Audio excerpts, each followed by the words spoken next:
Hi, it's Jill from Jilly Bean Studio. I hope you can join me today for some fun in a new composition notebook junk journal.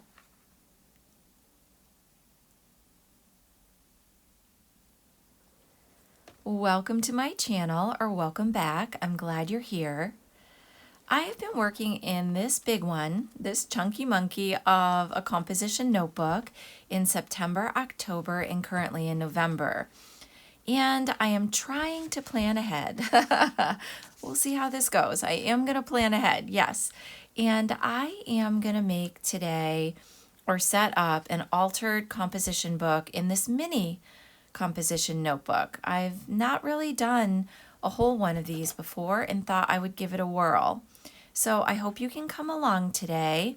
I'm going to go through my process.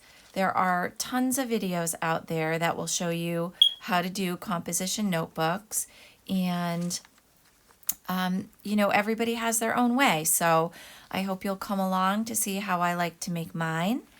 And for today's session, I pulled a bunch of papers that I just thought would be cute in the notebook. Some washi stickers, some coloring book pages. Isn't this sweet? I love that illustration. Oh, and oh yeah. Do you remember these? Yeah. So I pulled an old vintage multiplication fact page.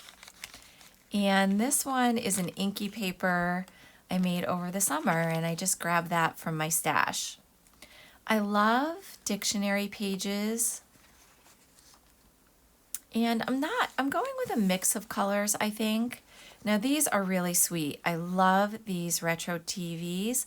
Elizabeth is giving these as a freebie, and I decided I might go with really retro. So I printed them in black and white because I have this sweet washi tape. So I'm thinking about that, and I will link Elizabeth's channel below if you want to get her free printables. I just love those. And yeah, look at this coloring book. I picked this up from the dollar store. Rudolph. Did you watch that as a kiddo? I suppose it's probably on now. I can't resist it. And I realize I'm not going to be able to use too many of the big images in the half-size notebook, but I can definitely pull some of them. I love it. Yeah, so these are my thoughts going in. Oh, and this too, almost forgot. So a number of journalers, I was watching, actually Rebecca, who always works in a variety of composition notebooks, she was using some of the little golden books in hers. I will link her channel below as well. So I pulled mine out. I'm not sure I'm actually going to use them, but I put them in the pile for consideration because they are such a fun thing to add. And they're also a great thing. I know other people use them for the entire journal. Yeah, so I would love to know what you're doing.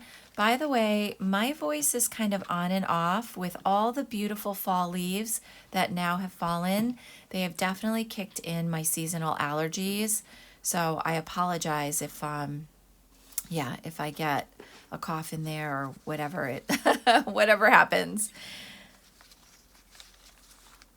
The first thing I'm thinking about, and I go back and forth with this, if I actually do my cover first or if I do it later, but I've pulled some things that I at least have ideas for. And I'm really loving the purples, the grays, the blues, and this card that is a Christmas card that my aunt and uncle gave me that I kept because it was so pretty.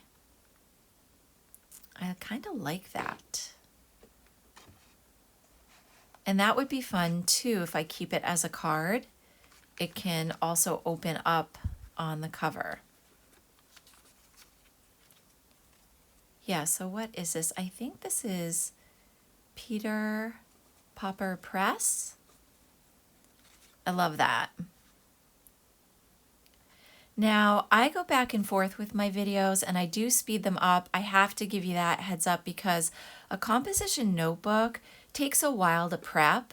But the beauty of prepping it, in my opinion, is that when you go to journal, you have a place to start. You don't face the blank page.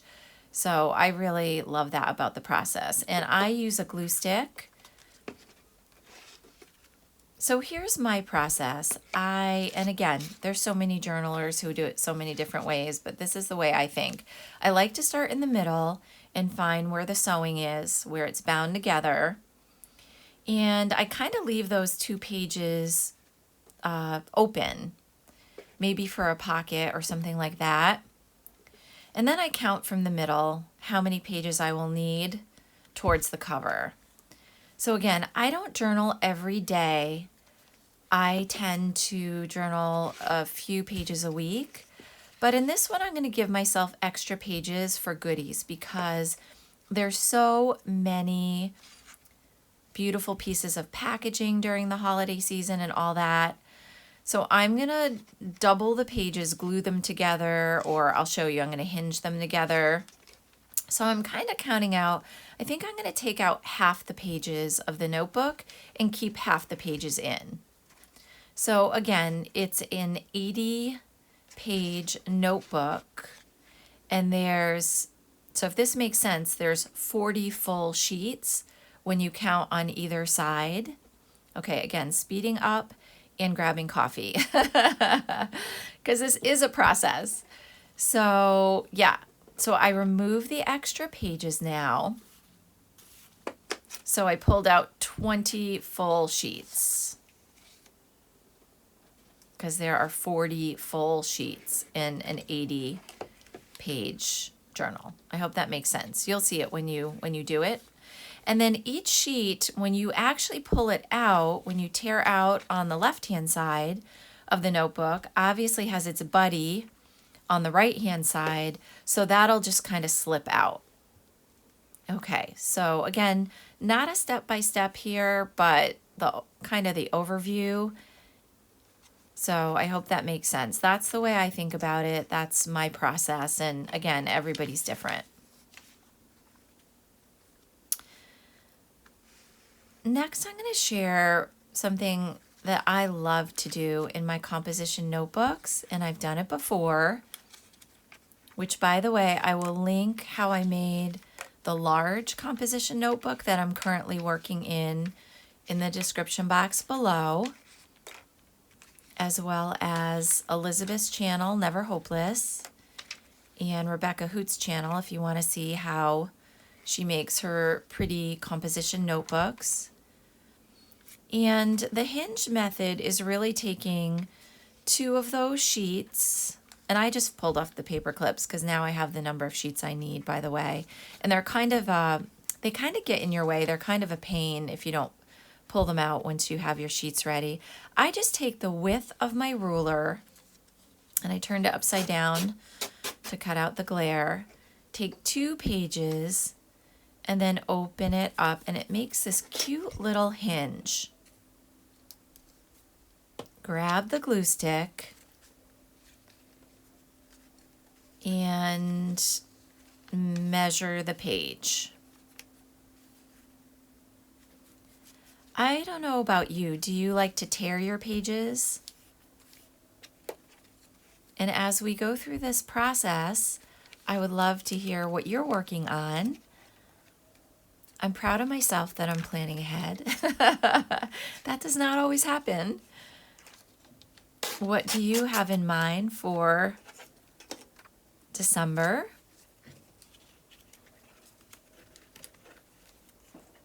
I'm excited also about upcoming art prompts or challenges. And yeah, so this other journal that I'm thinking about is going to be designated for that.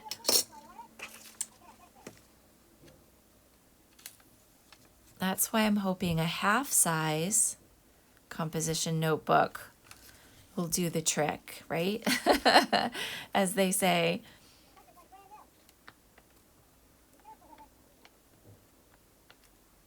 And then working in the art prompt sort of journal, I think will be doable. And I just glued inside those, the insert there, the hinge. Gonna trim it up. And then you can take washi tape or other book pages to cover up that little bit of the notebook page. I'll show you more of this towards the end of the video. Yeah, so washi tapes, whatever you want to do to kind of cover that up. Okay, we are moving along. Feeling good. More coffee. I probably should have tea and honey for my voice. All right, so here goes the speed up again. Because this process takes quite a while, I have done a lot of prepping now. Turn on a podcast, turn on the TV, YouTube. I've made a little belly band. Use that pretty card from my aunt and uncle. Put down a little bit of white gesso. Dollar Tree sticker there. And yeah, some painty pages. I cut this down, sort of that Dutch door effect. I love the scrapbook paper. More of that washi. Here we go. Here's that snowman page. Elizabeth's really cute retro TVs. I love those. And I like it in the black and white as well as the color. I put in those math things, that math test. There's from the Rudolph coloring book. And also you can add tip-ins. That's the thing. Don't ever worry if you took too many pages out because you can add tip-ins. Sweet little bag. Oh, and a junk mail envelope. These are beautiful printables I got on Etsy from Little Bindi. Dictionary pages, one of my favorite. Yeah, that's also from Little Bindi on Etsy. I'll link Johanna's Etsy shop below. And of course, Johanna Clow has a YouTube channel with all sorts of wonderful journals. Okay, and another thing I'm going to add a little bit later is watercolor and inking. And I told you the coffee, I did not exaggerate. This was a long session for me. I didn't film it all, obviously, but I kept the coffee rolling. This is actually the last page in the composition notebook. I'm going to do one more hinge.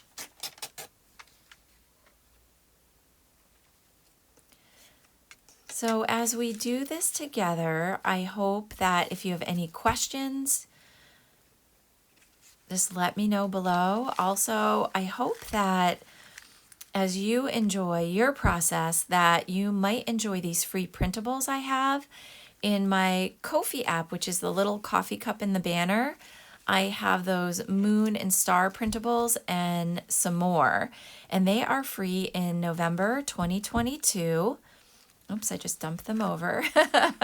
So check those out if you'd like to download them. I hope you enjoy them in your journals. And yeah, I just grabbed a few more bits and pieces I'm deciding on. I don't know why this is such a big decision. This last page. These are some old vintage book pages. They're so soft, actually. And some of the trees around here, the evergreens. In the end, I decide to go with the inky page that I made over the summer. Put out a trash bag on the lawn and just went to town. Oh, that's Yukon Cornelius. I love that. Very nostalgic for that Rudolph the Red-Nosed Reindeer holiday show. I'm a color gal. I like working with color in my books.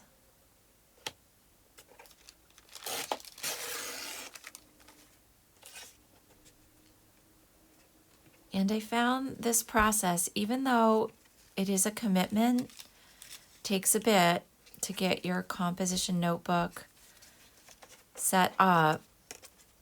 And of course you don't, I mean, you could go, you don't have to do it this way, obviously.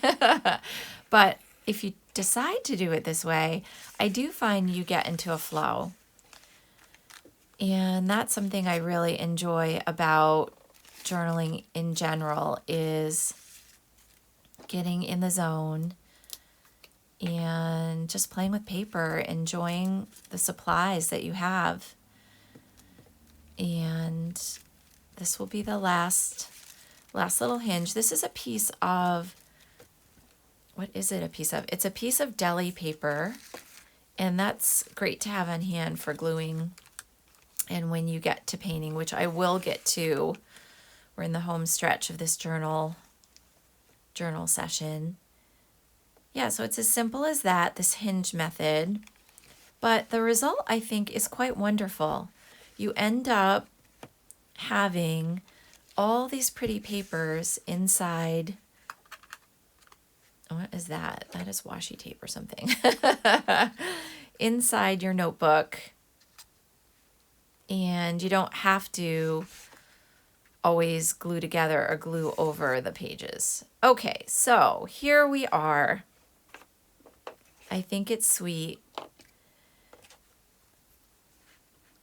And the last steps are adding bits of stamping and paint. I kind of call this the beginning of round 2. Now that I have all the pages organized in terms of the number that I need, and oh, sorry about this. It's kind of shaking the camera when I press down. I add a second, I often go through and add a second layer here and there. So stamping is one way to do that. It's one idea. And another is watercolor. And a third is with fabrics and tabs. I don't think I'm going to get to the fabrics and tabs in this session, but isn't that pretty? I got that, I think that's a Waverly fabric that I picked up. I think I picked that up at Walmart. I love it. I'm going to grab a paintbrush and just add a little bit more. I've had these koi watercolors in my stash for quite a while. And thanks for coming along with me today. You know I'm drinking more of this coffee, but I've enjoyed it. I've enjoyed this time to just chill, play with paper. I hope you're enjoying whatever you're working on. And again, I would love to hear what you're thinking about for your upcoming months in journaling, or month, or what you're working on now. I really enjoy playing with paint. I played with a lot of acrylic paint in the fall, and I'm really happy to pop out these watercolors. I've had them for a long time, and look, I mean, I don't think I've even made a dent in them, and I've used them quite a bit. And you might know with watercolors, they go on really bright, but they dry a little bit lighter as they dry. Oh goodness. There we go. Few more fun techniques. I've really enjoyed playing in this new mini composition notebook journal. I really appreciate you being here, and thank you so much for watching.